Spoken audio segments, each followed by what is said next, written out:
how to make a sound on a Hitoyogiri flute. So it's very similar to blowing down a bottle, an empty water bottle. If you have ever made a sound on a water bottle before, it's very similar.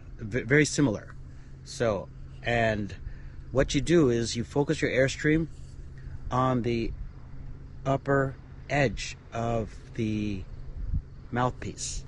So as you can see on this flute, this is the blowing edge, this is the chin rest, and this is the most important part of our playing, sound production. And most of us who don't have any experience blowing this kind of flute, we really work on getting the tone from this point. And it's important that we focus our airstream. It's very similar to the shakuhachi flute. So we focus the airstream from one little point of our lips.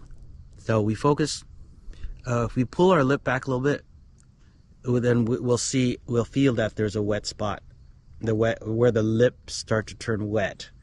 That is the area where we want to focus our air exiting our mouth.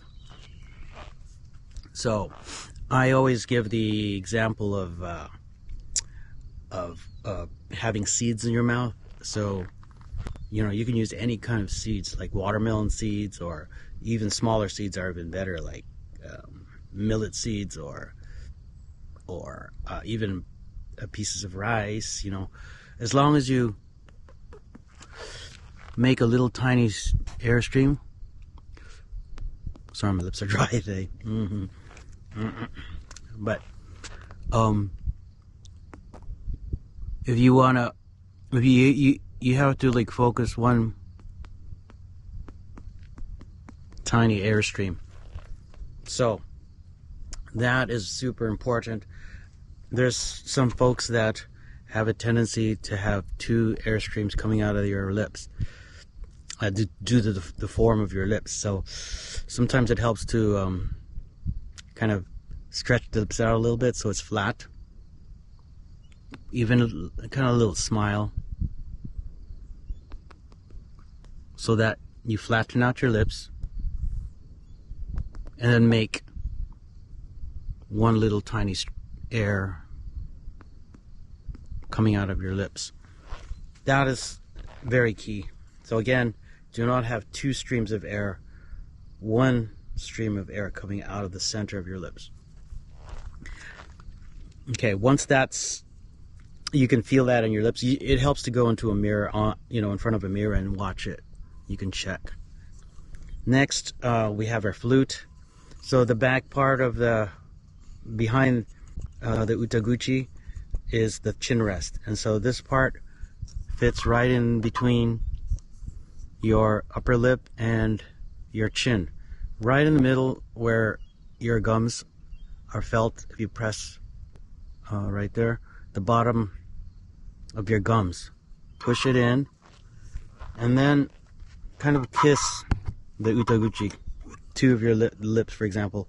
These are your lips, and you push it, you make your lips go like that, and you pull off.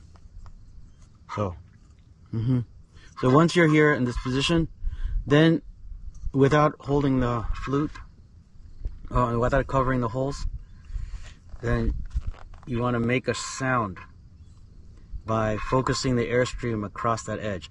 So this is the very tricky in a way if you don't have any control of your airstream. So tendency is your air to go everywhere, but you have to try to focus your mind on the center of that edge.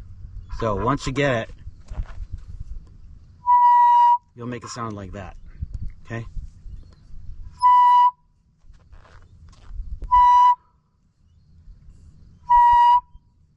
And then, like, maybe if you're not getting a sound, like,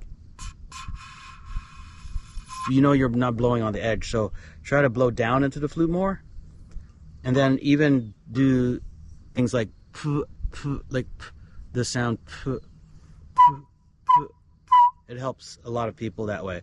I'm just giving you tips on ways that you could access the edge. Okay, so everybody's different. Everybody's mouth, they have different sensitivities, and so I'm just giving you little clues on how you might be able to do it yourself. So everybody has their own way.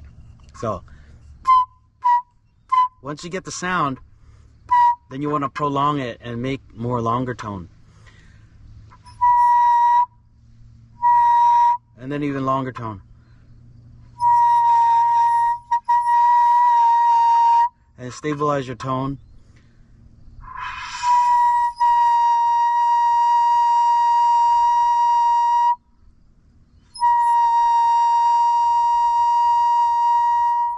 Okay, so I understand that beginners, when they start playing, their tone is not going to be long. It's always short because they haven't developed the embouchure yet. The embouchure means basically your lips. And it just takes many hours of practice in order, until you develop the control where you can just, make it so fine that you can go very long.